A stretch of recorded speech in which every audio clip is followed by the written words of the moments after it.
क्या सोनम वांगचुक बिक चुके हैं? क्या सत्ताधारी पार्टी ने सोनम वांगचुक को खरीद लिया है?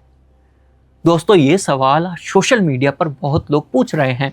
वही सोनम वांगचुक जो कुछ दिन पहले तक नीट पेपर लीक और परीक्षा व्यवस्था में सुधार के लिए दिल्ली के जंतर मंतर पर 26 दिन के अनशन पर बैठे थे, आज अचानक उसी सरकार की ओर भारतीय रेलवे की तारीफों के पुल बांध रहे हैं। आखिर ऐसा क्या हुआ कि सरकार के सबसे बड़े आलोचकों में से एक आज वंदे भारत और चिनाब ब्रिज का मुरीद हो गया है? क्या सच में कोई डील हुई है या कहानी कुछ और ही है?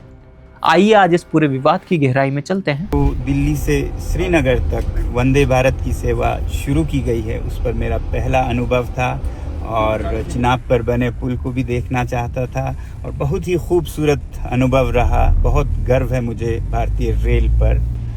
अब जैसे ही उनका बयान इंटरनेट पर आया, भूचाल आ गया। जिन लोगों को उनकी ये तारीफ नहीं पची, उन्होंने तुरंत सवाल उठाने शुरू कर दिए।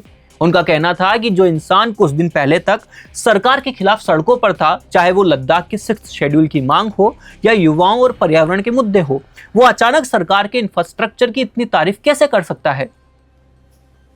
हमारे देश की राजनीति में एक बड़ी अजीब सी बात है।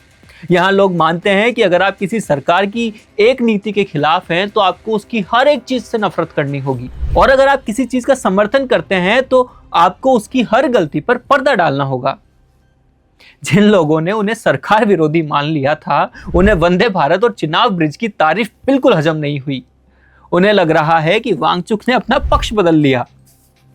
लेकिन दोस्तों, मुझे लगता है कि सच्चाई इन दोनों ही चरम सीमाओं से बहुत दूर है।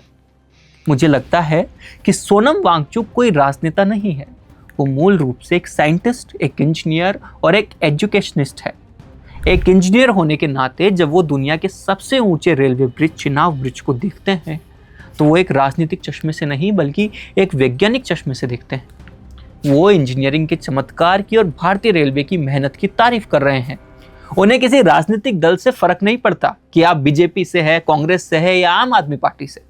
अगर कोई सरकार लद्दाख के पर्यावरण को नुकसान पहुंचाएगी तो उसके खिलाफ 21 दिन क्या उससे भी लंबा अनशन करने को तैयार हैं।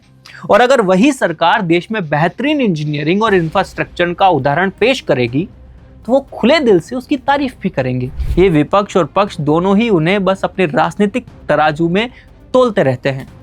जब वो अनशन करते हैं तो एक पक्ष उन्हें अपना हथियार बना लेता है, और जब वो रेलवे की तारीफ करते हैं तो दूसरा पक्ष उन्हें अपनी जीत मान लेता है।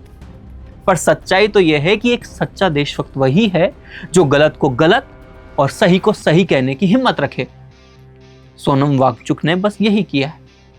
अब आपकी इस बारे में क्या राय है? क्या हम एक ऐसे समाज में जी रहे हैं जहां निष्पक्ष होना सबसे मुश्किल काम हो गया है? कमेंट्स में जरूर बताएं। अपना पॉडकास्ट शुरू करना चाहते हैं और चाहते हैं कि पहले दिन से उसे लाखों लोग देखें, तो अब ये पॉसिबल है जयपुर में।